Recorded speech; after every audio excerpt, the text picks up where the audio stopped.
participation de l'ADEME à cet événement, aux côtés de I4CE, s'inscrit dans le cadre des travaux de prospective de l'ADEME. Nous avons publié l'année dernière un gros travail de prospective, Transition 2050, qui présente 4 chemins vers la neutralité carbone en 2050. Et nous avons pu faire un chiffrage macroéconomique de ces scénarios et c'était tout à fait naturel dans ce cadre-là de s'associer à I4C pour cet événement sur le chiffrage et sur la programmation pluriannuelle des financements climat.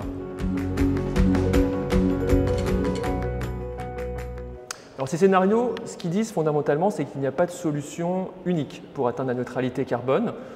On fait varier dans ces scénarios soit les changements de comportement, en allant de plus en plus vers la sobriété par exemple, ou alors des changements technologiques pour aller capter du carbone. Et donc dans les deux cas, soit c'est un pari sur l'évolution des comportements des citoyens, soit c'est un pari sur les arrivées technologiques.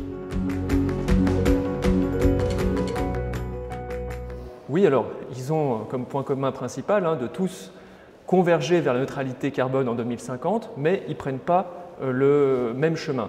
Ils ont aussi le point commun de reposer sur des choix structurels assez forts, parce que fondamentalement, bien sûr, il y a des choix technologiques, mais c'est aussi des choix de société. Est-ce qu'on va vers plus de sobriété ou est-ce qu'on met tout en œuvre et on fait le pari que des technologies arriveront en temps et en heure?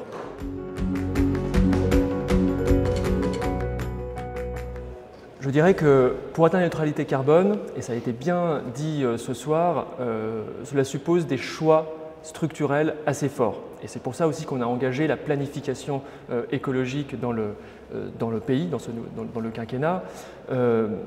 Et on a pu faire des chiffrages, on a parlé autour de 100 milliards d'euros qui vont être nécessaires pour accompagner cette transition.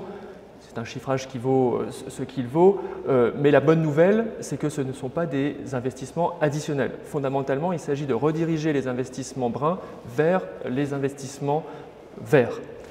Et pour que tout ça soit acceptable, il faut vraiment embarquer l'intégralité de la population. On l'a bien vu dans les débats sur la fiscalité écologique, ce qui était le plus important, c'était les enjeux de justice sociale, donner vraiment aux citoyens la possibilité finalement d'entrer dans ce débat démocratique pour que ce soit le plus approprié possible.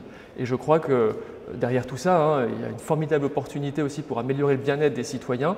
Ce n'est pas que de la contrainte, cette transition vers la neutralité carbone, et il faut le poser dans un débat démocratique renouvelé.